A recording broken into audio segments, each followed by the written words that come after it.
You're welcome, guys, to Whoreible Decisions.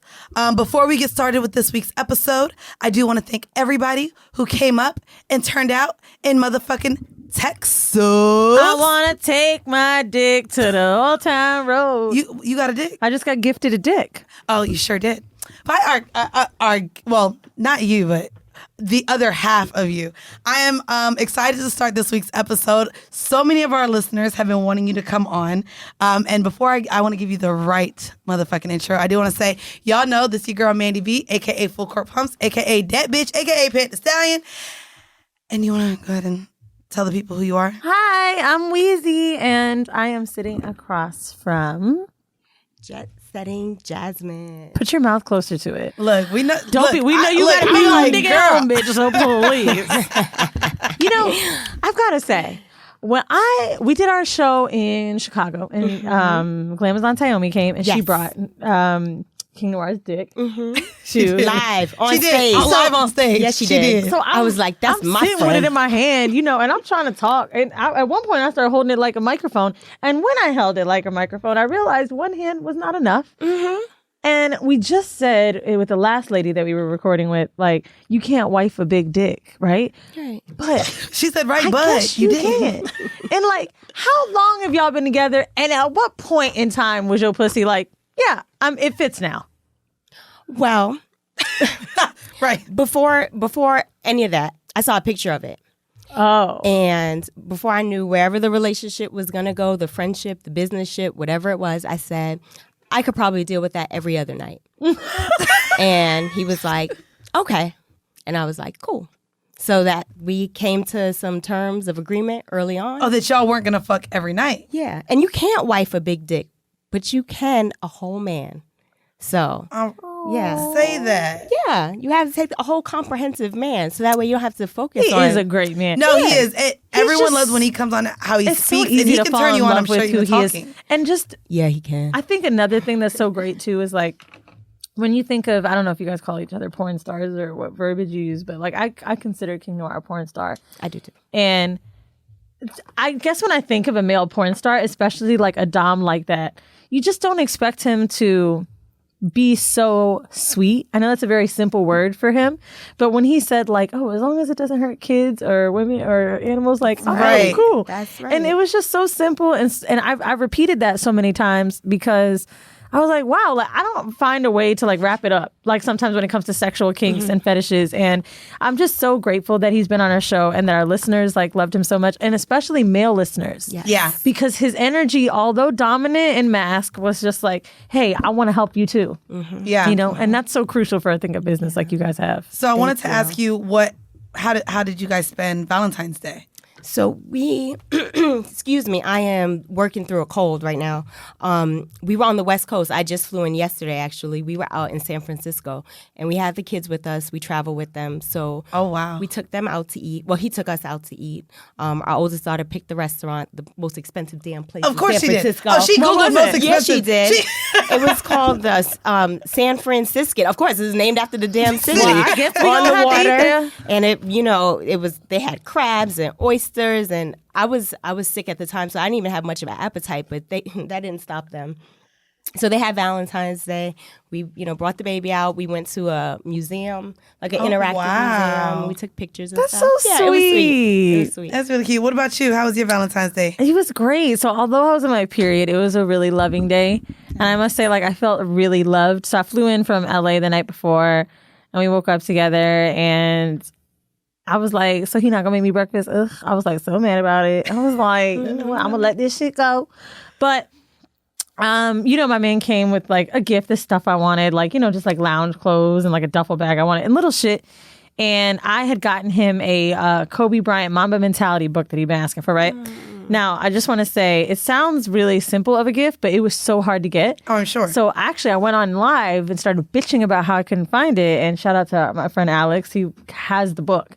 And I was like, nigga, because it takes like a month to get it in stock, and they stopped publishing it because people are selling it. It's like on Amazon for $180 used. Oh my Well, gosh. even a lot The of book is his shoes, $22. they stopped selling the league, or was it Nike? One of them decided to put Kobe's like off the market for a while because they knew that so many people would buy it it's to not resell. right. Yeah, and they didn't want that to happen to him. And then after that, so all I got him was the book because a masseuse was coming to the house and he didn't know. So he just knew, like, I was like, be home by 8, right? So he was like, is it a stripper? A singing telegram? We about to fuck this bitch? Like, who coming into the house? And I was like, yo, goddamn, just let me surprise you. And the way that we be rolling, I know he thought we were having a threesome. So there's this girl that we've been flirting with. She lives down south somewhere. I won't say where. But I swear I thought he clicked on her Instagram to see if the bitch was in New York. And he could not figure out what was going to happen. So when the masseuse came in, she was actually cute. Had dreads, black, big old booty. She comes in. He was like, oh. And he saw the table. He was like, oh, thank you so much. This is so sweet. But I mean, when they got in the room, I'm sure he was like, she gonna suck my dick. And it's crazy because... Wait, it ain't come with a happy ending? No! You bought him a regular masseuse? All right, bro. Anyway. Okay. All right. So I would have appreciated it. I was like gonna suck his dick for, I was gonna do a whole thing. So anyway, my period was just at the end of the cusp, right?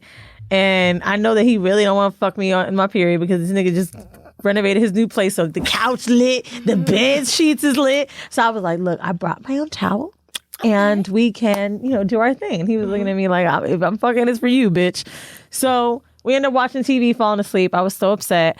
I woke up like such a fucking girl, almost still PMSing. I was like, I'm ugly. He doesn't want to fuck me. This is ridiculous. How can we not have sex on Valentine's Day? This is such bullshit. Not everybody fucks through blood. Whatever. So I don't understand that, but Wait. I don't understand it either. Okay, well, I do. okay. So thank I God I don't. woke up in the morning. I was in the clear, and then I put fingers up there to make sure nothing came out. I woke that nigga up like, hey, I wasn't even trying to be cute. Listen, it's off. We can fuck now. You ain't seen me in a minute because I was gone. It was Valentine's Day. We ain't fuck. You're about to fuck me. And I swear the pressure, I almost felt bad. This was like not romantic at all. He was like, okay. I was about to get up and go to the gym. That's fine. You can fuck me right now. Bitch sat on the motherfucking bed with my knees, looked back like, hello. It was good though. But now we had a cool date weekend and took some shrooms. That was fun. So we went to Sleep No More. If you guys never heard of that, it's this play of Macbeth. And basically, like, instead of sitting in it, you walk through it. You could follow like 12 different actors. It feels like a haunted house, but it's not scary. You just basically watch different scenes acting. So I was not really feeling the shrooms at first. So what do you do when you're not feeling the drugs you're on? You take more. Take me. Oh, Jesus. And suddenly, I get in this room. Describing exactly what I saw. And this was not the shrooms. It's like 1930s. You walk in there, they're smoking long cigarettes. They have on these beaded gowns. Like, it's a whole thing. Mm-hmm. One room was playing techno music. This nigga was tired of this shit. He was like, yo, I'm going to go outside for a second because it was getting a lot. And I hear techno. And I'm like, why would techno music be playing? I walk in and it's like they recreated this moment in time. Basically, this is what I saw. There was a man with like a lamb's head. Wait, this is real. This isn't hallucinating, is it? This isn't hallucinating. This is real. Which is why the shrooms even got funnier. Because I had to confirm with the person next to me that I saw what I saw. I was gonna ask, did you fact check that? Okay. Bitch. Okay. Glow lights are going crazy and the lights are slowing down. So when the lights are slowing like this, you see things in segments, right? Because they're flashing. The room's going completely black, then it's turning on. Then it's going completely black, then it's turning on. There is a baby, a toy baby with blood on it. A woman just pulled it out of herself. She was getting naked. There was another bald woman who had like a bottle of Hershey's or some kind of chocolate, pouring it on the guy with the lamb's head whose dick was out. And it was covering his dick. And then they just start dancing and like smearing chocolate over each other. And the baby was like bleeding and shit. So I was looking around, and mind you, you're wearing a mask. And I'm trying to see, are other people seeing what the fuck I'm seeing? Because I know I'm high as hell. So finally, I found one black person, okay? And I didn't know if he was black or not, but the hair was protruding through the mask. And I was like, oh, that's it. I had to go around the room and fucking tap this nigga. And I said, excuse me. And he came down. I said, do you see what I see? And he starts laughing. He was like, yeah, they got a baby and shit. I was like, oh my God. So then I said, maybe he's high too. Because I'm high as hell. And my nigga's gone, so I can't confirm with him. Bitch, I walk over to somebody else. And that somebody has a black mask on. So you're wearing a white mask. The black mask are the people that work there and they can help you, whatever. Okay. I said, excuse me. I don't know who you are. I know you don't know who I am. But I just need you to know I'm really high right now. And then the first thing he said is, are you okay? I was like, I'm going to push through. But am I seeing what I'm seeing? Is there really a dick out with chocolate? And he's laughing hard as fuck. And he's like, yeah, it's really out. I said, oh my God. So I tried to take off the mask. They're like, no, because they're going to kick you out if you fucking take the mask off. Oh, shit. Bitch, I fucking walk out of there. Yeah. Right? There's people that haven't seen it yet. They're in line. I fucking pull off the mask. I'm lit, bitch. I was like, yo, wait till y'all get in that motherfucker. Look for the pregnant bitch and follow the pregnant bitch, because it comes out. Oh my God. People was looking at me like, bitch, what? It was the weirdest fucking Valentine's Day. Then I come outside to my nigga who's talking to security, because he's just like, yo, this is some weird white people shit, looking for the only black people outside. Right? He's like, oh, what's up, baby? I'm like, yo. They was playing techno. A baby came out. They poured chocolate on dick. It was crazy. And he looked at me like, bitch, and this was my gift? Like, I was so fucking confused. Anyway, it was great. It was great. And then we went to the box, which is you know what the box is? No, I don't. I feel like you and your hubby would love it, but it's like a avant-garde show. You could call it a sex show, but they don't have sex, where they just do this crazy stuff. Have you been yet? No. Well, the first thing I saw, also still on shrooms, was a woman who came out in latex and stuck her head inside of a balloon that just kept growing and growing and growing. And then I had to confirm again, is that a balloon on her? Oh, am I tripping? They're like, no, it's on her head. And I'm like, well, it's still fucking going. A rabbi came out with matzah. He was fucking throwing the matzah at people, and then like had a wine bottle, stuck it up his ass, turned upside down, and let the wine go in his ass and squirted it out. That was my Valentine's Day. Wow. And then I get You really be doing some white people shit, bro. Bro, it's crazy. But Ryan met up with me from Pose. Ryan came through. So anyway, we in the car home. I was like, yo, what a great Valentine's Day. What a great Valentine's Day. Like, I'm so horny. I want to fuck. He's like, I don't know how to feel. Seeing is what turns you on. Yo, right. It was just so crazy and like fun, and like I fucking loved it. So yeah, go to the box and sleep no more. Yeah. My Valentine's Day didn't involve really any partners. I went to All-Star Weekend. And for any of the followers who are new or found me and learned about me through Whoreible Decisions, prior to the podcast, I'd spent 5 years as a sports blogger. And since I was 11, I played basketball. So through middle school, I did AAU, I did intramurals, JV, varsity, like literally played through my college years, except for my senior year, because I was working. But yeah, anyways, the 14-year-old self in me was probably the most excited ever. It was a great experience. I want to shout out to my friend Alexis and Marion. So everyone was like, oh, bitch, you got flued out. Who sponsored your trip? Nobody. My friend works for the league and invited me out and wanted me to be her guest. So to be able to go to the skills challenge and the All-Star game, and then just to be able to party like the whole time with like all of these like legends. I got the invite to the Legends brunch, which was like beyond amazing. Like I'm in a room with Bill Russell. I'm in the room with, Magic Johnson and all of these legends. They awarded Scottie Pippen. And this means probably a lot, or means nothing to the girls listening to the podcast. I mean, there may be girls like you. I don't know who Bill Russell is. Yeah, I mean, but they know he rich. Yeah, they know he rich, girl. He just turned 87. Let me look him up. But like to be in these rooms and these spaces, I do also want to give a shout out. Oh, black does not crack. No, it never does, actually. He looks good. I want to give a shout out as well to Martin. Martin used to work with Weezy and I, but he did an event for BET. Oh, I want my cut, honey. I know. Because shout out to him and Sharonis. They've been on these streets working. Look at me. Put this camera in my face. Let me tell you something. This nigga was like, oh yeah, when he met Sharonis, I thought they were just doing some like niggas, oh yeah, let's link, let's work together. Da-da-da. And I was like, you guys have to know each other, whatever. Sharonis did his little Denny's commercial. Yeah. Okay. Motherfucker hosting All-Star shit. What about us? What about us? Fuck games people play. What about the Whoreible Decisions? Nah, huh? It was dope. He reached out to me to come because they did have like a podcast set up with Martell and BET.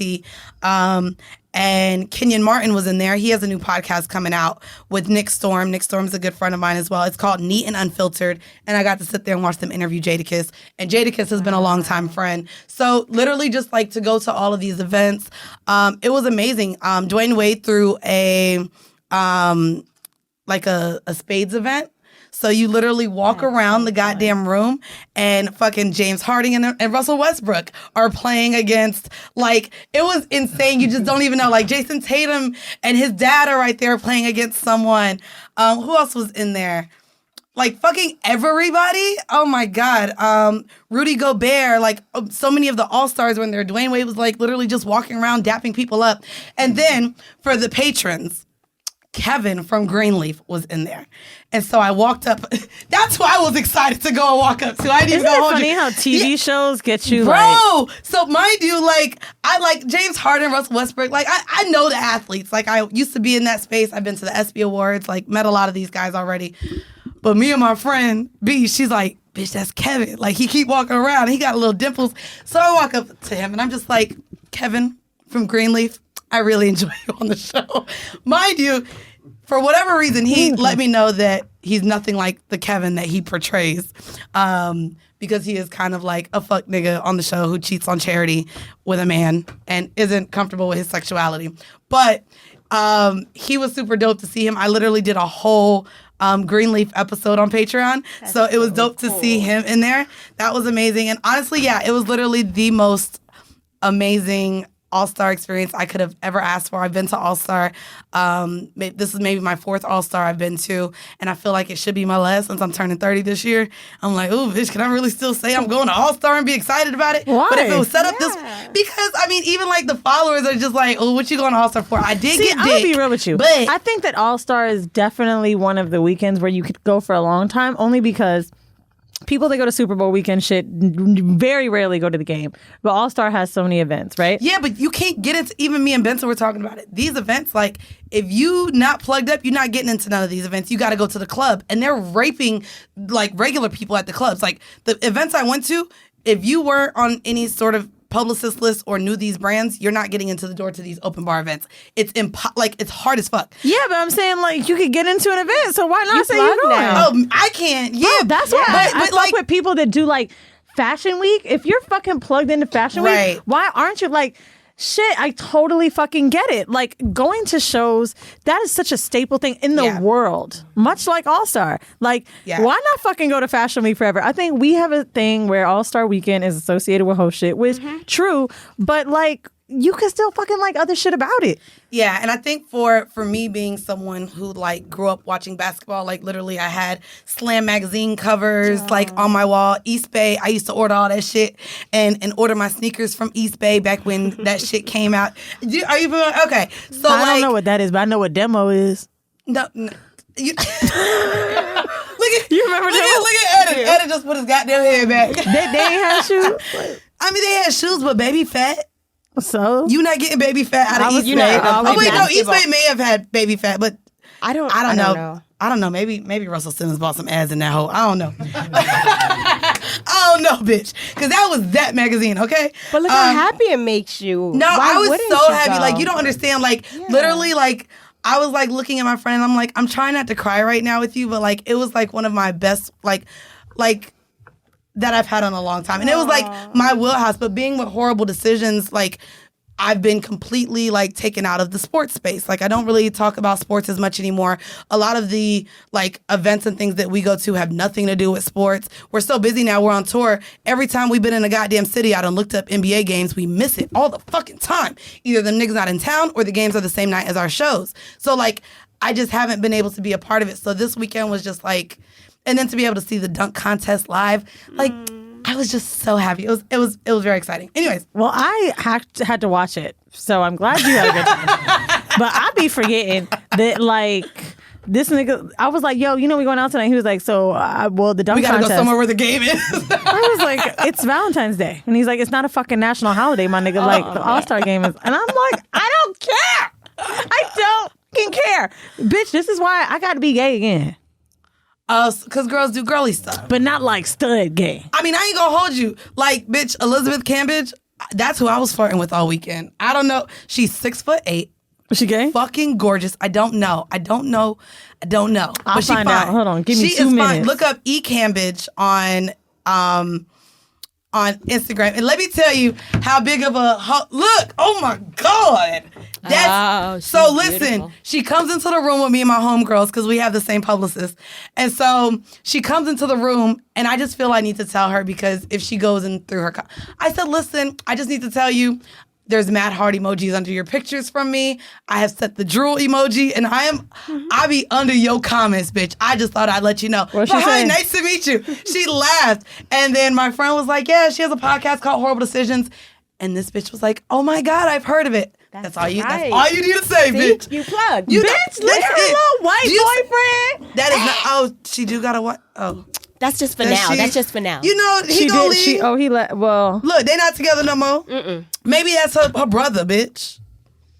Alex Lee. I don't know who Why you that gotta is. have to do that to her, huh? You know what I mean? Damn. She just liked to fucking rain on my parade. I'm over here happy she knew about the podcast. She was smiling with What's me. an AFL player? Like American Football League? Oh, American.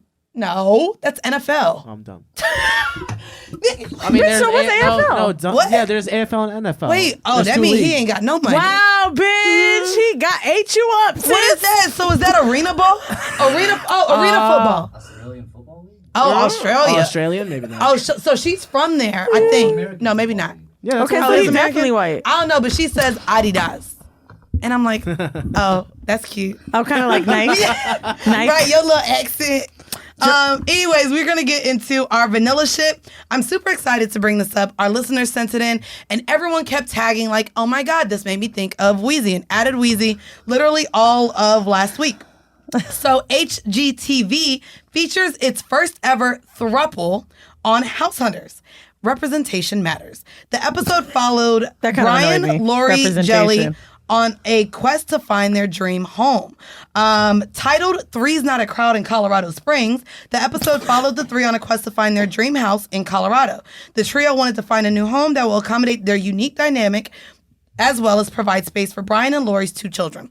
So I wanted to ask you, Weezy, and then I do want to ask you and your relationship with hubby. But Weezy, when you were in your throuple, I do want to ask, would you guys look for a 3-bedroom, a 1-bedroom with a kid room, an office and a 1-bed? Do y'all sleep together? I think How we does this talked work? about this, and we said a master bedroom, like a guest room, like. Y'all could do a 2-bedroom with 3 people, and would y'all sleep together? I think we were talking about, well, everybody make good money. You know what I'm saying? Right. She has a great job. I make money. He makes great money. So like, no one was ever talking about goals that were unattainable. But we did say, like, we definitely got to have a guest room for like when someone getting on our nerves or da-da-da-da. And California King was the thing we talked about. Oh, for the bed. Mm-hmm. Well, that would make sense. So like the king bed, luckily she had one. I have a queen.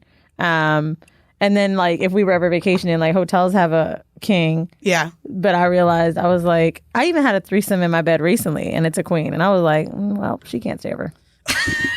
Yeah, no, sleeping 3 people in a queen is not. So, if you guys have not, picked up on the hints yet, this is the other half of King Noir, who you guys love so very much on this show. And the first time I had him on, I know we talked a little bit about the dynamic of the relationship, but it was before the baby. I believe the baby was on the way though. This was, oh my God, maybe The baby. The baby. The baby. The baby was on the way. I want to talk now about how do you guys, what relationship title or group would you guys fall under? Have you guys ever been in a throuple? Do you consider yourself poly, open, swingers? What is the title for y'all's relationship? It really is all of the above. Oh, wow. Because sometimes we swing. Okay. We are definitely in an open relationship. And I do think that most of those relationships can fall under some form of open. And he is polyamorous. So I consider myself to be a sexual opportunist. Okay. Yeah. So it's, if it's a good time and it meets my needs, I'm with it. I find that interesting because too. people will always say things like when they're poly, it's together, and you don't identify that way. So how does it work being poly on one end but not the other? Because I assume poly to be like having multiple relationships and kind of intertwining them, but I guess not. It doesn't necessarily, and I think sometimes that's what becomes problematic, is that we have these very, very tight ideas about what all of these things have to look like. So that way, when you get in them and you realize, this aspect works for me, but this doesn't, then you feel like I'm not good at being polyamorous or I'm not good at being a swinger. And really, it's like you could just adjust it to what works for y'all, For us, when we were pregnant, we weren't really seeing other partners. We were very focused on our, primary. Community, right. Yeah, like we're about to bring in a new member to this family. Like, let's make sure our shit is all together. Let's make sure the older girls are straight. Just the household, the family. He's here now. We used to him. So Right. now we opening things back up. We've thought about all kinds of different combinations that could possibly work. I have the two older children from previous relationship, and King didn't have any biological children. And I always knew like maybe he might want children down the line. And I always knew he was poly. So we even thought about, like, maybe there will be a woman that you'll meet and you'll have children with. And I'll get to be a part of that with you, the way that you've been supporting me with my children. And You're already getting into, like, some of the questions that I wanted to ask in the Whoreible what a decision. beautiful response. That is, but also, I've never looked at it in the way you're looking at it. So for someone who, I think swinging would work for me. Again, I recently said my issue is I don't see many relationships that I've ever envied or that I want to emulate or that I don't know what a relationship really ideally would look like for me. Right. But knowing that I do want that open space, but there still are boundaries that I would have. Yeah. I think it's interesting that you said that he's poly, but I'm not. Because I did always think that if I were to get into a relationship, his views would have to align with mine and we have to be exactly on the same page. We just got to respect each other.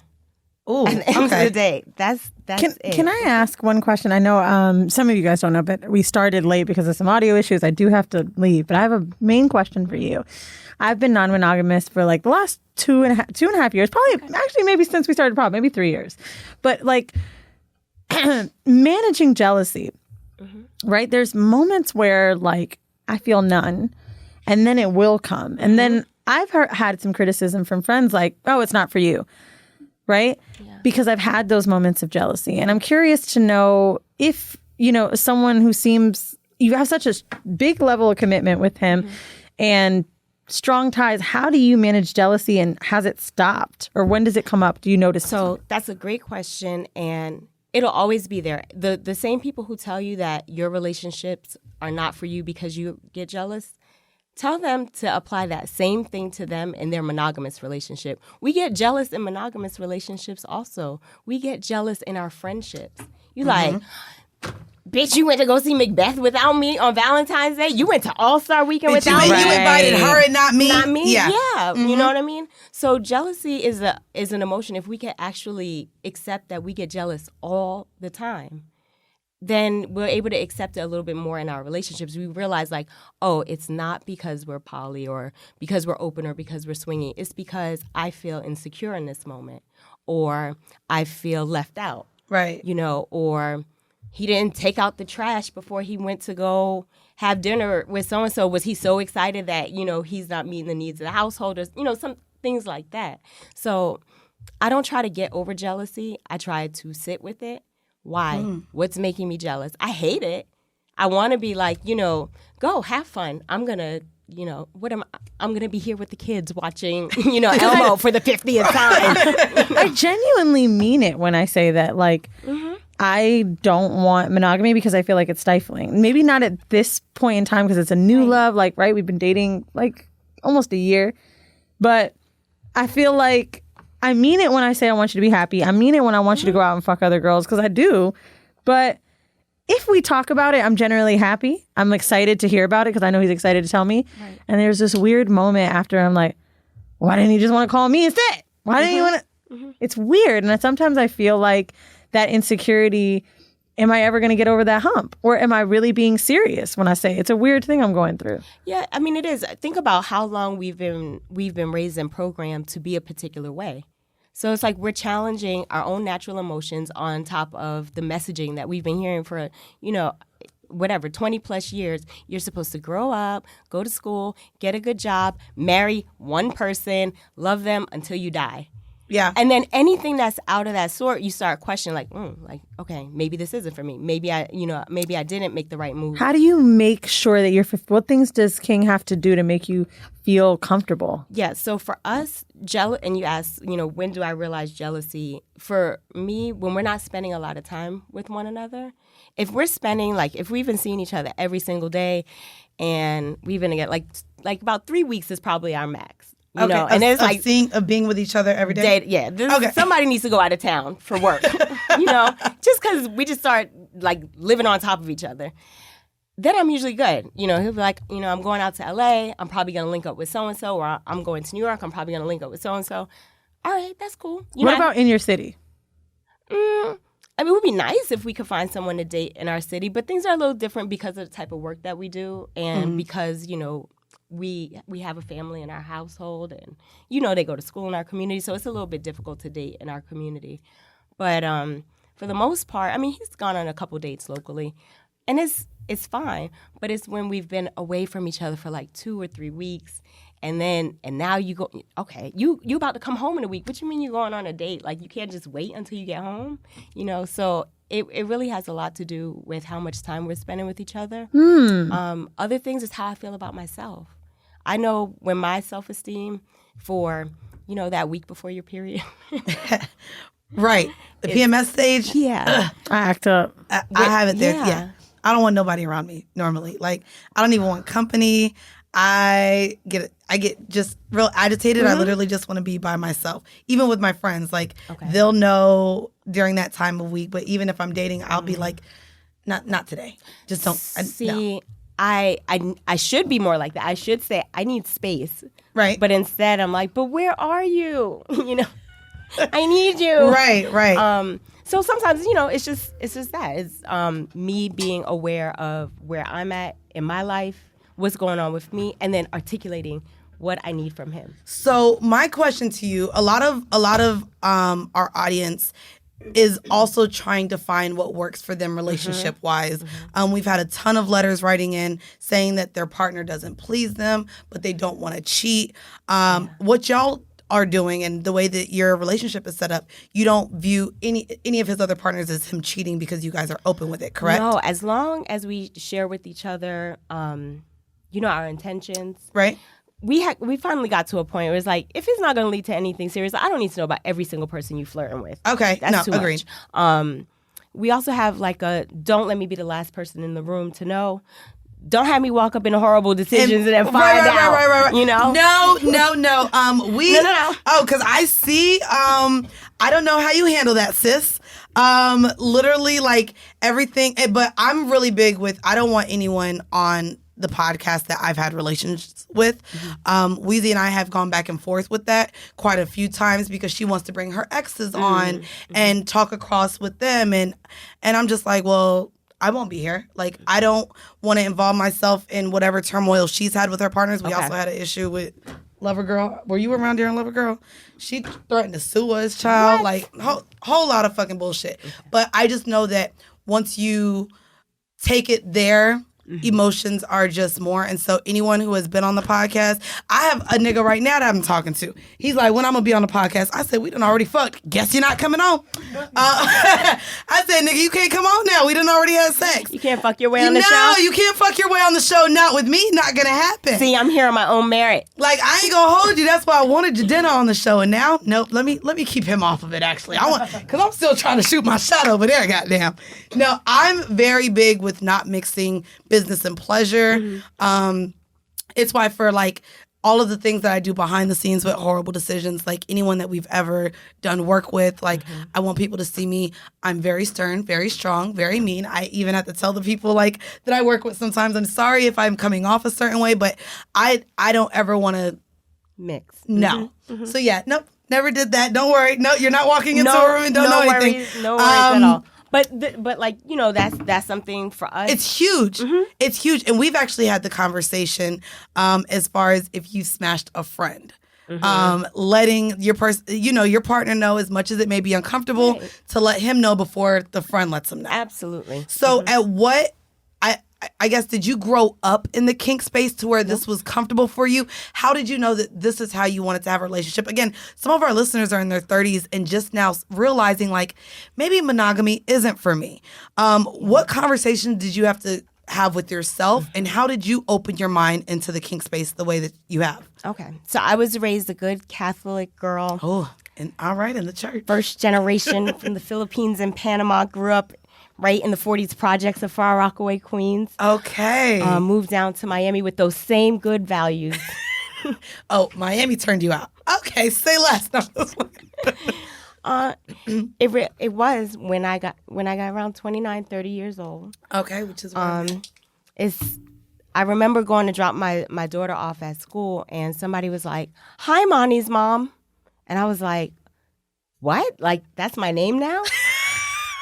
you didn't like that, huh? You were like, that's I lost not cool. my identity. Holy shit! I became somebody's mom as my first name, and I don't know why, but that kind of is set off something in me. Like, what do you like to do? Wow. Who are you? Right. You know? I don't remember having done anything in like at that point 10 years that was really based on something that I thought was like interesting, cool, or exciting for me. There was a lot of building of and raising children that was happening, but there was no really like personal development. At that same time, I was doing a radio show, The Emotion Picture, with my brother, who's still supporting me even here tonight.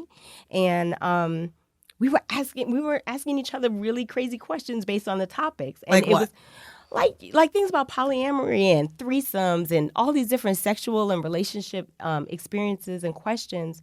And it was challenging me to really like, have you lived yet? Right. And why are you so conservative? Who put this in your head? So the conversation that I really did have with myself is, who gave you these messages?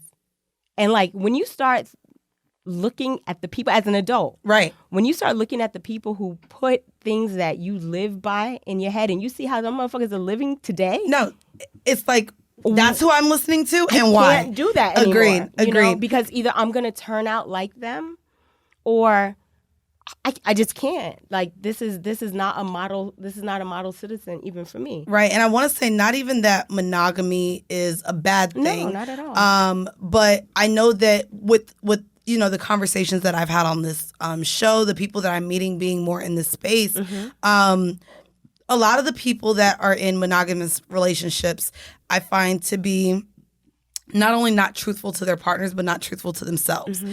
Because just the ideals around monogamy are that it's one person, one love, you have sex with one person. Even looking at someone else is considered, what is it? Not lust. When you covet. Yeah, and so everything about everyone that I know to be in monogamous relationships spend more time defending their relationship than actually having it. Or they're constantly looking for something for the person to be doing something wrong, because as we know, nobody is perfect. Right. And so it's like there's more time spent on seeing, what is that person doing when I'm not around? Let me go through his phone. Let me go through the laptop. Let me see this person in a lie, because all people lie. He can't be this perfect.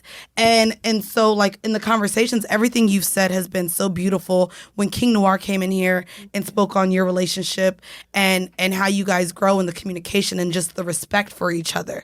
I'm glad that we could have these conversations for our audience, specifically for people of color who often grow up in the church. And right now we're having, just all the backlash, even just with the Dwayne Wade situation with, Zaya, I think is what she wants to be called, like coming out and just saying, I want to be identified as a girl daddy. That is how I live my life, and just seeing how many people are uncomfortable with it. Yeah. So I wanted to so we have a segment on the show called a hors d'oeuvre. The hors d'oeuvre is a sex tip. And to me, I know that you probably have a ton because you guys do fetish training. And I wanted to talk to you King Noir talked a little bit about what he does. I know he specializes in flogging. I've seen you as well with the flogging. But could you give some sex tips that you give during your fetish training, and also explain to us what your role is in the fetish training? Because you guys do it together sometimes, I see as well. Do. Yes. We do. So can you get into to that and your role as a woman, and what tips you give to women entering into those training sessions? Yes. So one of my favorite things to focus on is psychological domination. Oh. There's a lot of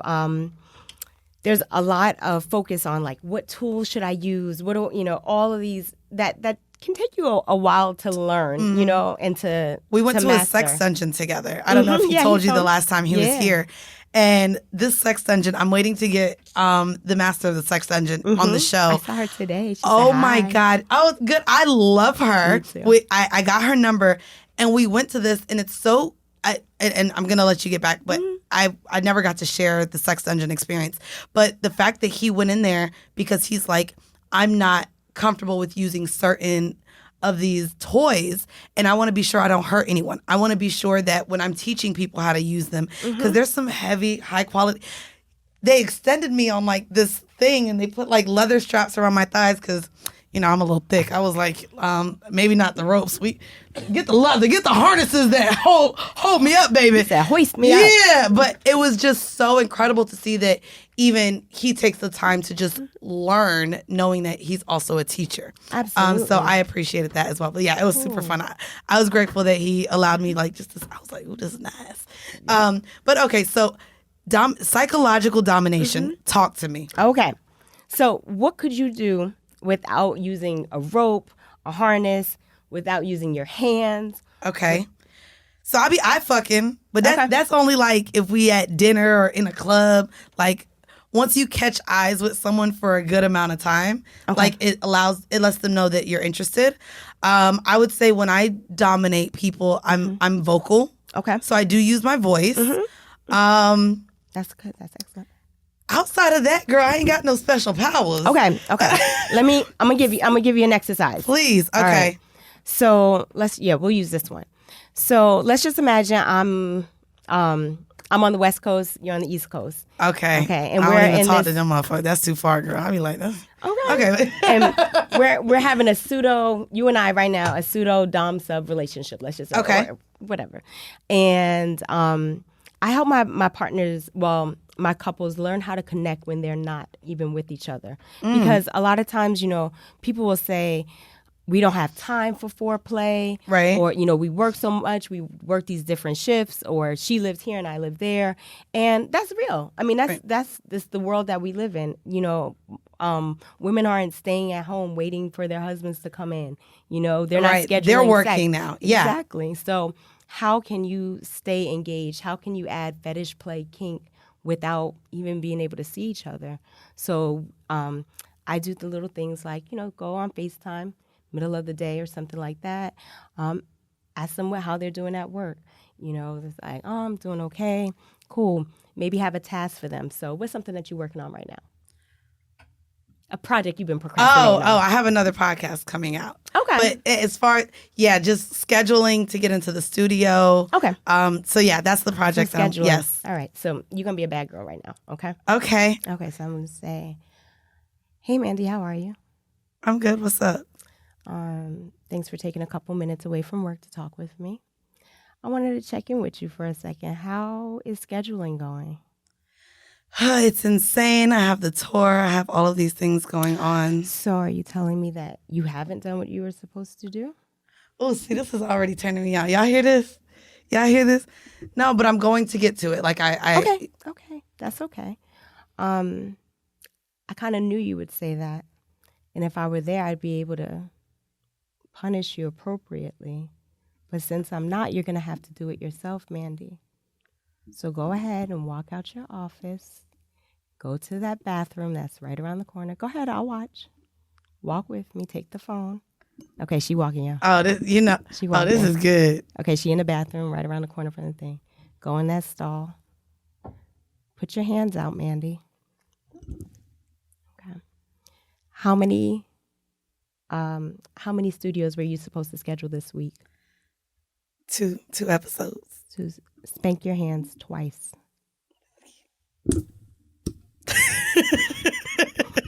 Now, you know how you do a little harder than that. Yeah, no, I know. And I will also I just have got my you- nails done. I ain't want to break it. I got a show coming out. But something like that, and probably not your hands. Yeah, 'cause no, I know got this goes you. somewhere else. But pull your pants down. Go ahead and spank yourself twice. Do you for know me. what's crazy though? To think that I've done this. But so the guy that I pegged, we haven't had that interaction in quite some time, and he misses, like, he wants to do that again. And most recently, and I probably, he's so bad, but so most recently, he'll call me when he goes to work, and because it's the West Coast, it's like 10 a.m. for me, 7 a.m. for him, and he's on his way to work. And we were talking about the things that we wanted to do. And so when he got to his work parking lot, he fingered his ass in his car for me and sent me a video of it, because I was like, well, you haven't sent me that in a long See? So There you go. And of course all of my friends are like, girl, how the hell you be getting motherfuckers to do this?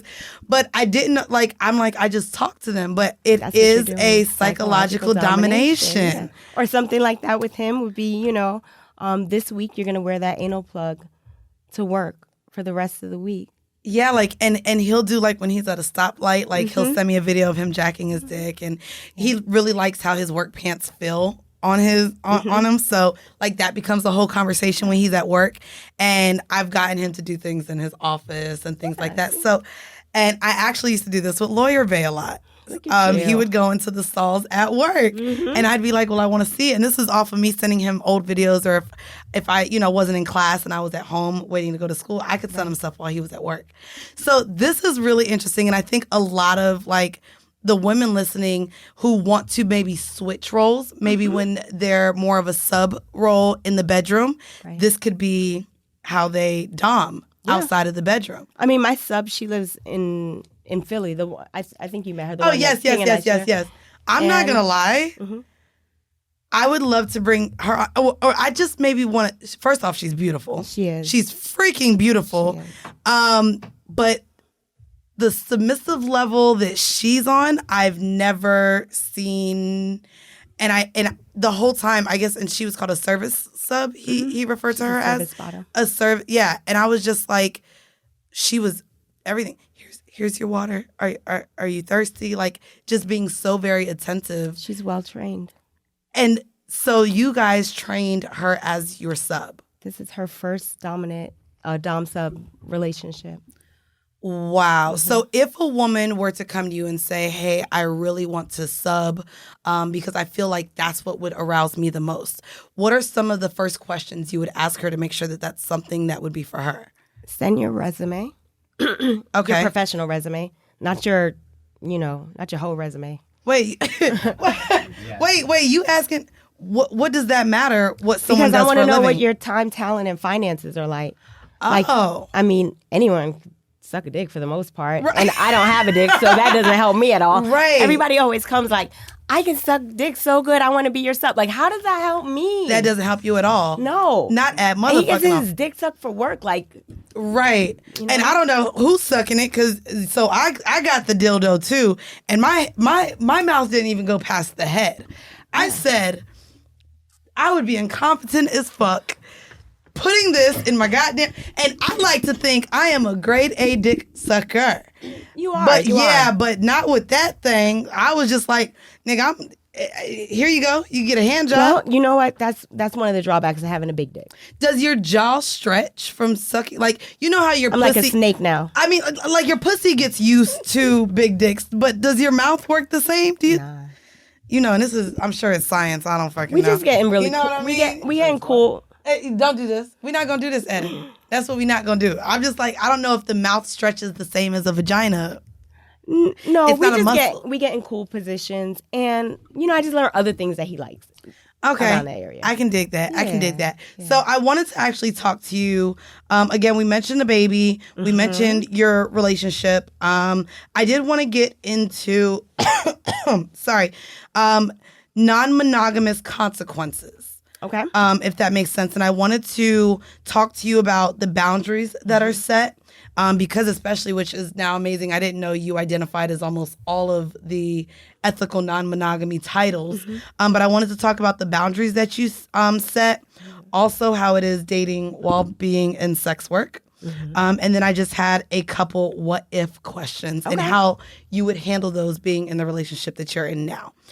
So I think you did mention some of the what are the boundaries, or do you set them? You guys seem really like respectable. Like, are there boundaries that are set in the relationships? The main thing is letting each other know. You know, there are some people that that he's either dated or wanted to date, and I've just been like, nah, don't do that, because like she's stepped to me sideways, or you know what I mean? Okay.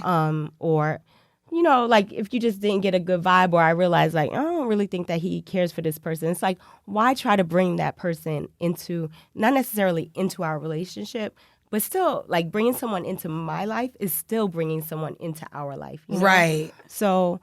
It is important that whoever we deal with, not only that we communicate with each other, but that we are communicating with that other person, and they understand what our relationship is like. So there's no confusion, you know. So that's part of our responsibility as well. It's funny, we had this conversation as well, like, and this is probably after the first episode that he did, and I was like just questioning as well the dynamic and how it works, and maybe it's more so me wanting to feel in control, but I told him, I was like, I know Jasmine's your primary. I don't know if I could ever go into something knowing that I'm under another woman. Do the other women that deal with him, do you know if that's a feeling that you come first, really? Because I know a lot of women do want to feel like they're first. Yeah. But in that dynamic, and in a lot of these, there is a primary. Yeah, there is. And I think the best setup is when our secondary partner has their own primary partner. You know what I mean? I think that tends to work the best. Okay. Or if they are uniquely submissive, you know? Okay. So being or feeling second or whatever, anything but being in the primary doesn't have that same kind of pressure or, you know? Other than that, like for us, our boundaries change. Like we continuously talk about them. With the baby, it was a little bit different. Right. You know? When it came to work, it's like it's work. So I don't get to go like, well, you know, I'm going to pick who you're going to star with that company. Like, nah.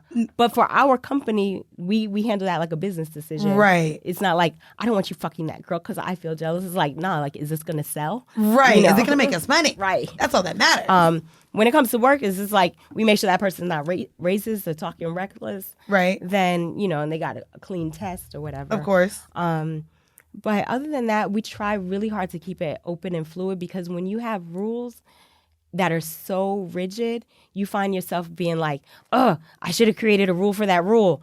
I forgot. You know what I'm saying? That makes sense. And it hasn't always been easy. There have been times where I was like, well, I needed to know like a week before. And, you know. Right. Because, yeah, we even talk about that, like the rules and boundaries that you would even set in a threesome. Like, you know, you, like, and I can't remember the guest that we had on, but she remembered, or no, actually, it was me. I had a threesome with one of my friends and her partner, and I completely didn't have the conversation as if kissing was too much, and I didn't have the conversation with what really their boundaries were. And so I know that that's something for me, like that I would have, but also I know like right now, I don't know if I would want to know it all. To me, it's more so about like, you know, don't have a baby, don't like, you know, don't bring nothing back to me, don't have a woman also questioning my position with you. So I wanted to ask, I have 3 questions. You already kind of mentioned, again, I wanted to bring up, this is something recent. So the rapper DaBaby and his baby mom are currently expecting a child. However, she just went on a complete posting screenshots and everything else because she found out that he is expecting another baby with another woman. However, when their relationship, like when we all started finding out who she was, she did do an interview and was like, me and him are single, but that's still my boo. So I wanted to talk about even the I guess, lack of communication or ideal that we are someone's primary, what we expect from them. But we know that titles suck. Yeah. But so that made me come to this question. So how would you handle being in the non-monogamous relationship that you are in? How would you handle King coming to you and saying, hey, I got someone else pregnant, especially after you two just now started a new family together? What would that conversation be like? And is there a way to prevent that from happening? Oh, yeah, there's a way.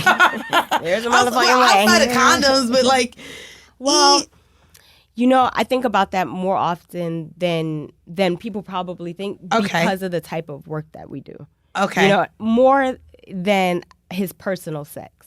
Okay. You know, I've dated him. I know what his personal sex is like. Right. He is very good about using protection. Okay. You know, so that's one. That's important. But the work that we do it's not protected most of the time. Right. So I do think like, and those girls aren't on birth control? Well, that's not a question that we generally ask. Okay. So porn performers usually do what they're supposed to do to protect protect themselves from becoming pregnant. Most are very responsible because this is our work. Right. You know, most people are not going to make money if they're constantly having babies. Right. So, but I do think, like, what if somebody forgot to take their pill, right? Right. You know, or what if she thought she was not able to have children and all of a sudden she can? And, you know, that would be a consequence of the work that we do. So that's not something that I could see myself being like, how did you not know? So you don't feel like it's a consequence as far as in your personal arrangement with, like, allowing him to date others? I mean, as long as what are condoms, what are 98%? Yeah, they're like, they're right. pretty. So there's a 2% chance, you know, and right. I trust him to use a condom, right? And I also know that I can trust the condom to do its job up to a certain percentage. Right. So I think, you know, I would probably be upset because this isn't something that we plan. When we were talking about expanding our family, and it may not be through my body, it may be through him in another relationship, you know, we had the conversation. So it's not a foreign thought for him to have a child with another woman. Right. But an unexpected situation, it would feel like an unexpected situation. Would it feel like cheating? No. Right. I know that that's also been not only with what happened with the baby, but Dwayne Wade just recently came out with a documentary where he and Gabrielle Union open up about the break baby that happened. They're both, you know, aligned with that they weren't technically together at the time that it happened.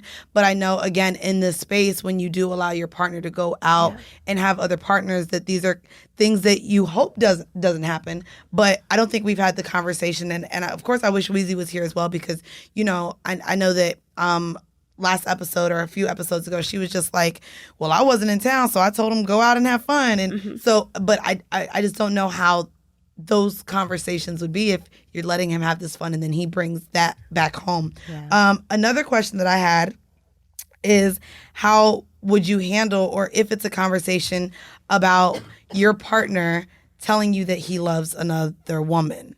And I know, again, you're super open and free with this, but to me, my idea of open relationships is why I would steer clear of this.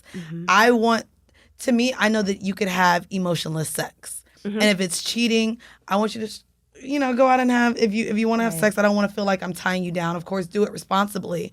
But my fear is the idea of you sharing like strong feelings and an emotional connection to someone else. What is the conversation that you have in regarding that? And do you feel like someone can fully, you know, have all of those feelings for multiple women? I do. I feel like, and knowing him, by the time he got to a position of loving someone, then they're already, like, I've already accepted the idea of them being in our life for a long time. Okay. Yeah. You know, they're the women that he has dated that, you know, he's really liked them and they've really liked him. And I, by no means do I approve a relationship. I share my thoughts on it. I share how I think this person will complement him, will complement us. I share what I don't like. I mean, I'd be putting it all out. Wow. And, you know, that's a decision for him to make. Right. So if I could see like this person seems like they're a good fit. They've been around, they're doing things together. We're talking about her. I talk to her. I could see that. I know he's lovable. Right. And he is starting to His get voice is close to lovable. her. Everyone Yeah, fell in what love I'm with saying? him on the show. Yes. So I would expect that to happen. Now, unfortunately, excuse me. No problem. Unfortunately, a lot of these relationships haven't made their way to the point of love. But once I thought that they were getting serious, I've definitely put in my mind like, okay, what would that be like if, she moved closer to Florida or, Right. So I don't know. It doesn't surprise me. And as far as a man or anybody being able to love multiple people, the way that we look at it is like we could think of hundreds of people that we love of all different types of relationships. Right. And I don't say like, nah, you can't love your best friend like me, or you got love for your cousin. Nah, you can only have love for me. So there's no way that I can limit his love or even look at it from that way. I do understand where people want to have like a certain type and a certain intimacy. But the love that he and I have, he can't have that with you. Right. Because you're not me. You Right, know what I'm saying? right. So it doesn't, like, I just can't think about it that way. If he said, I love her, I would like, okay, you love her for her. Like, you don't love her because she's like me, or I have nothing to do with that, really. Right. So so the whole mail question that I have for this episode is coming from me. Okay. And it's because I've been talking a lot about relationships on Instagram Live. Again, me with the idea of what I would want, not being as controlling, because I would let the person do what they want. But a lot of times the men, I've gotten kickback from the men in my life as well as the women saying, well, you shouldn't let a guy know up front that he can go out and have sex with other people. You shouldn't let a guy know up front that you're okay with this happening or that you would allow this or, so my question to you is, being in a space where I do want to date, and I am looking for a partner that would accept, again, I don't even know what I would define it as. How do I open up and say, like, yeah, I want to be with you, but you can also, do what you want, but I want something real, with it not sounding like a situationship. Right. You know what I mean? Because I think that that's where, I don't know, like, I feel like I've been where I knew you was doing what you was doing. I personally don't want to know the girls. Right. I don't want them coming to me. I don't care about them. Like, again, like, I'm hoping you're responsible. I don't want to know anything about what you guys do, but I do want to build a relationship. And I just feel like a lot of men are saying that if I'm allowing them that freedom, that I won't hold that title. So like, yeah. I don't agree with those men. Okay. But again, that might be their thing for them and their relationship. Right. For me, I think what I had to make very clear is at the time that we met, a lot of guys were saying to me, because I was doing like these sex toy parties and all this kind of stuff. It's like, oh, soon you're gonna slow down. Like you'll want to slow down soon enough. We get that about the podcast. Yeah. Like even about us coming on here talking and sharing our stories, they say the same thing. Like even either A, we're not dateable right now because of the podcast. That we say wild stuff. Of course, even in dating, like one of the first questions that I get is, are you going to share this on your show? Like, so it's a lot right now with dating because of the show and us being in the sex space. But also because we are fairly young with these non-monogamous ideals, right. I'm finding it hard now to say them without seeming like I just want a situationship, but that I want more. Well, I think the more you define what it is that you want, or even what you're trying to figure out, what you're trying to explore, and judging their reaction. If their reaction doesn't go, I want to help you understand that, or that's interesting, or I want to stick around to figure out what that might look like, then they're not for you. Okay. You know, like, let me just make it easy for you. Okay. So with King, I was like, listen, I don't want to settle down. I like what I do, I like that you got this kind of like crazy edgy thing going on. Right. I want us to make money together, but I want you to still do the freaky shit because I got the kids at home, so I need to hear about some of your freaky shit because I can't. Okay, got you. And then when we started to get a little bit more serious, I was like, these are the needs that I need met for me. Like, this makes me feel like I'm in the kind of relationship I want to be in. Right. And as long as those needs are met, in your spare time, you can do those other things that meet your needs. And I don't want to be responsible for meeting all of your needs. Oh. I do not. I like that. And he's okay. He has been okay with that. That has still been a main thing for us. He said that on the very first episode that I had of him, and he's and we had the conversation. He's like, because I think I started the episode with a Pretty Ricky song, and he was like, "What the fuck are you playing?" And so his example was like, if I'm with a partner or like my partner wants to go and see Pretty Ricky, that's not something that would make me happy, but I don't want to keep her from happiness. Right. So if she wants to go and enjoy Pretty Ricky with another guy, if I really love my partner, I want her to be happy. Why would I not let her go see the Pretty Ricky concert? Look, I know why you and King are friends. Yeah. Okay. I get it. He'll be like, oh, like I'm texting with Mandy, and I'm just like, thank God, because I don't care about All-Star Weekend in that way. No. I know. Look, I know you were like, girl, why are you still talking about this? I know our listeners were like, so this is a basketball podcast now. No, I'm happy about your level of excitement. You know what I'm saying? Yeah. But like y'all could talk about stats and basketball. Oh yeah, and bullshit. He sends music. Yes. He asks me like my thoughts on his scenes, especially too because he's had bigger women on his scenes. He's had just a lot of different things. Actually, shit, he's supposed to be letting me direct one. What, next week or something like that? Yeah. And so I'm like, I've never really held a camera, but I know the angles that I like enjoying. So he's like, yeah, we'll talk about like where we should, put the camera and stuff like that.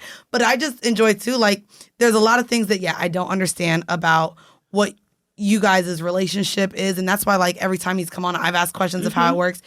Hearing also from the woman's side, which is why everyone was like, y'all need Jasmine on the show. Right. Why hasn't Jasmine been on the show? But I love that pretty much you're saying, which I think a lot of people listening have picked up on it too, is you know what your needs are and he meets those. Yes. And that's all you need for your relationship. Yeah. And I think that that's what we seek people to normally be everything. That's too much. That's too fucking much. And it's also like not realistic. Yeah, that's why you're always looking to see like, right. Or wanting more because your goal is impossible. So look, let me tell you what else I outsource. Anal sex. I don't want to do that. I know you don't. I don't want to do that. I wouldn't want to do it with that either. No. I don't think it's possible to do it. He did say he's had anal sex before, and I said, how? Oh, plenty. How? What assholes are those taking in? Bro, like, so we're going to end up gifting this, and I'm not sure what live show yet. Only to somebody who can take it in their ass. I'm not giving it to someone who cannot take this thing. In their ass. So King Noir has a mold, and it's funny because I got this when I came into the studio like last week, and I was like, nigga, nah. And he sent it with his next to it, and I'm not going to lie, his looks bigger than this. Because he was hyped to send that picture. I'm just like, but even down to the veins. So guys, if y'all was like, I'm like, how does yours look bigger than this? I said, oh nah, bro. Like good riddance to all the bitches taking every that time dick. We've tried anal sex, we get like that much in, right? But in my mind, I'm way back here. And I'd be like, So and then I go, how did I do? He was like, yeah, it's a little bit. I'm like, you know what? Fuck that. You go fuck somebody else. So the guy that I just had perpendicular sex with, I kept telling him, I was like, ooh, I want it in my butt.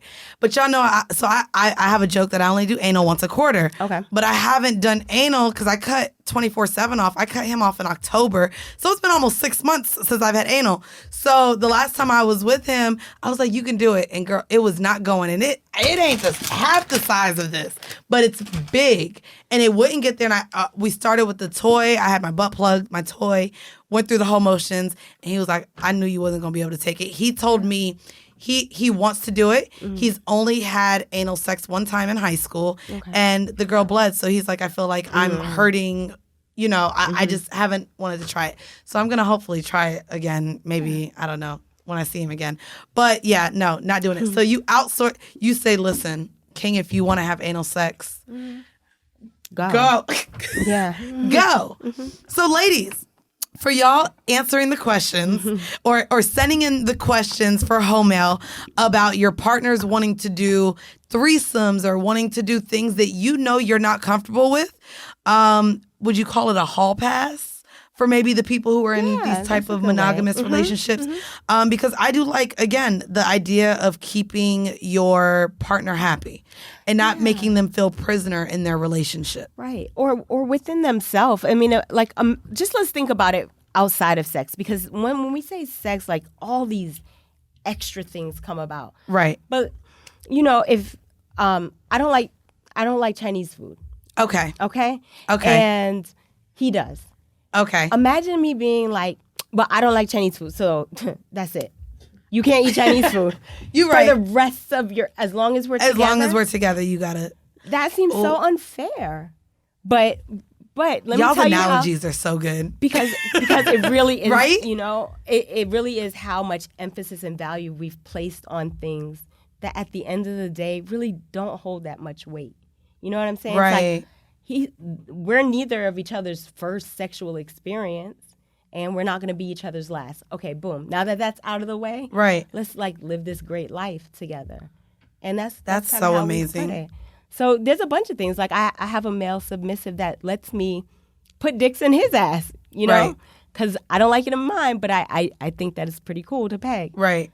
King's not going to let me do that. He's very dominant. Like to where Yeah. even we've had conversations, I was like, oh yeah, you're not like none of the niggas I done ever. Like you too down for even watching the videos. Like he's so manly. Like everything manly possible. So if I want to If be you with wanna be somebody that's dominant, a little bit, I'm not going to get that out of him. So what if he said like, nah, you can not even you can never dom me. You can't dom anyone else. I would be like, okay, well that's a whole side of myself. I'll just go ahead and shut off until forever. Right. That sucks. It's not realistic. But also why so many people in these relationships are like, I'm going to go cheat. Right. And, you know, for all the fellas listening, y'all know we do it better. So just so you know, don't tell us no, because, and look, your brothers, you know we kind of cheat better, right? Like women are way better cheaters. We're more detail oriented. And 9 times out of 10, it will be to find what we are lacking in you. Especially the problem is a lot of times women will communicate what they want and a man just doesn't fold. On the other end, when a man says, this is what I want or else, we kind of feel the need like, oh my God, this is our only way to keep him. And so there's just a different level in exchange in relationships. And also, I don't want to say respect, but just bending. Like more programming, you know, be you're nice, right. smile, put some That's makeup it. on, make him happy. Make The him some bullshit that he will still leave you for, still have a baby on you with, and she still gonna make cornbread too. you know, and it's crazy the idea of, well, if I do this, he'll stay. If I do this, it'll keep him. And I think it's also funny, like, you know, we talk about Halle Berry getting cheated on, Beyonce probably being cheated on. Like, girl, if they getting cheated on, listen, I didn't want the Beehive to come and attack me, child. Oh yeah, well, you know, I didn't want to just based on the lyrics. That's all. Based off Lemonade, we're gonna say there was some feelings there.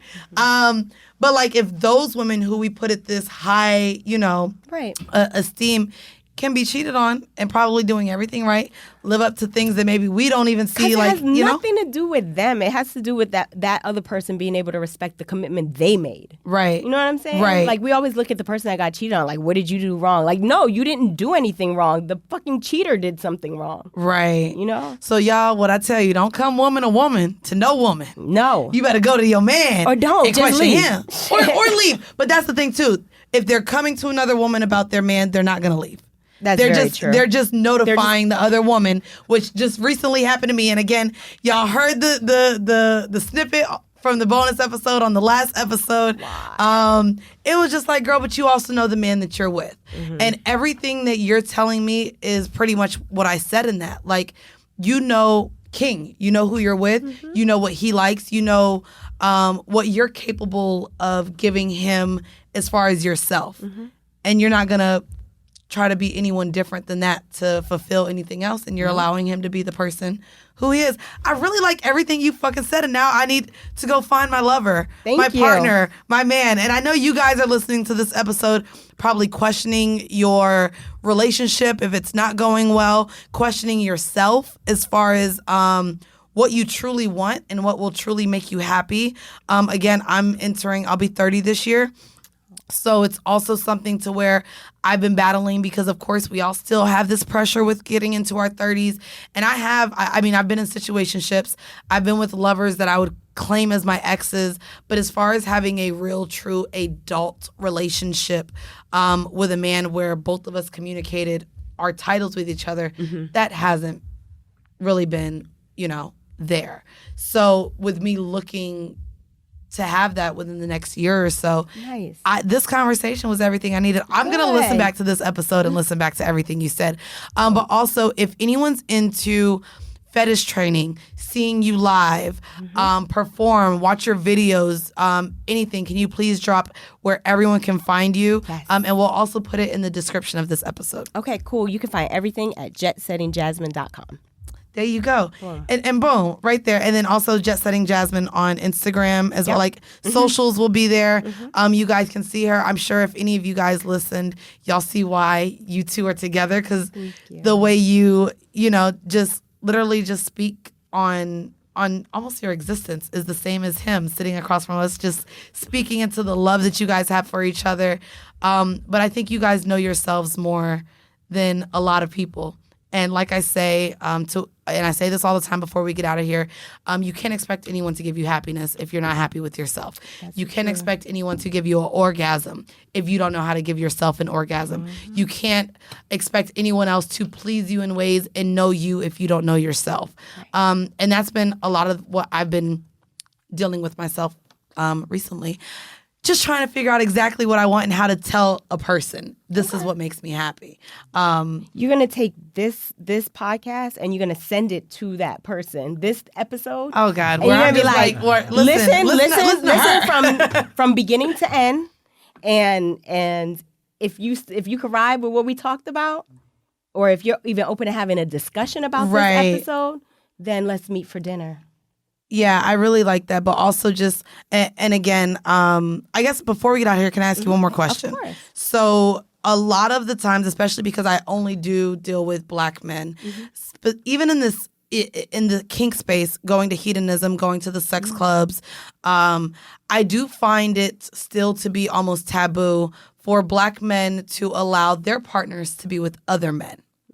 So how was that conversation with King, and what advice would you give?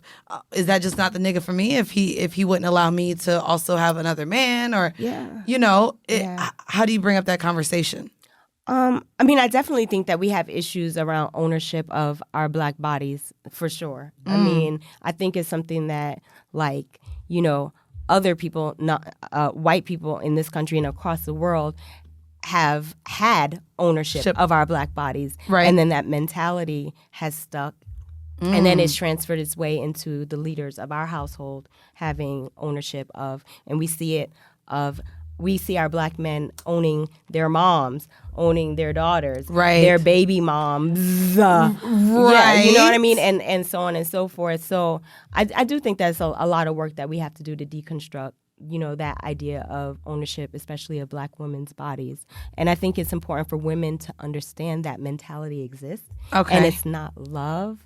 That ownership is not like, oh, he don't play with me like that. Like, no. Right. He's putting restrictions and limitations on you. So really ask yourself if this is something that's important to you and if it's something that you really want to do, then have a serious conversation. And not just babe, stop tripping. Like, no, really, I would really like to have sex with another partner. And, it kind of bothers me that we can't get past this. And if he's not willing to have that conversation, he is still operating from a colonized mentality that needs to be broken down far before y'all go to Hito. Right. You know, it's like you Far need before the trip to Jamaica, sis. There's, Got it you. needs to go. You need a deeper level of work there. Right. So, I haven't had that experience with King, but I have dated someone that was like, yeah, we can have like all the threesomes all in the the threesomes, world. but only with women. Right. And it's just like, even as someone who's bisexual, I'll have threesomes from time to time, but that's not ideal. I would prefer a woman just with a woman and a man just with a man or multiple men maybe. But like, I like the anatomy of a woman just by itself and the intimacy that comes with being with a woman. And then it's completely different sexually that I have my interaction with men. And so I actually like to keep those separate. But as soon as they find out I like women, it's like, oh, we gonna have all the three. Oh, we gonna have women all the time. And I'm like, no, I don't really want to. You can have one. Like I was dealing with 24/7 for 7 years. We had two threesomes in 7 years. Okay. And I picked the girls. They were my friends. They're still my friends. Nice. But Because you picked them. Because I picked them, and they enjoyed themselves and we had a great time. And, but no, I want to thank you. Guys, check out jetsettingjasmine.com. You guys can check. You guys are on tour, goddamn, more than us. We are on the Poly Sutra tour. All the information's there. We're going to all the cities, all the countries, all the lands. So if you guys want to learn more about, Jet Setting Jasmine performing live. Again, she does do things solo as well as with King Noir. Check it out. The description's in the episode. Also, if you haven't yet, become a patron, bitch. Go to patreon.com/Whoreible Decisions. It is 18 and up, which is why you can't just go to the Patreon platform and find us. We post porn, not our own porn, but we do have porn sleepers on there. And then we give you guys 3 extra episodes per month. Also, it's the only place that has allowed you guys to get pre-sale tickets for the show.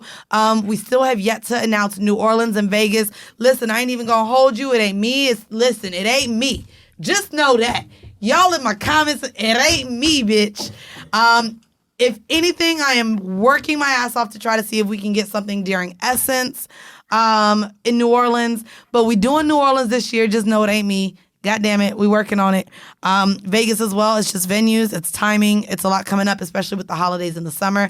But we're still working on it. If you're sick of waiting, again, we have Charlotte. This week coming up, we have Charlotte. Well, no, that's next week. I'm sorry. My calendar is all fucked up. So we have Charlotte on March 4th. We have Orlando on March 7th. We have Atlanta on the 20th of March. By the way, if you guys are interested, thank you. Yes, Benson, come through with the come through. If you guys are looking to come to the Atlanta show, there are a few tickets left.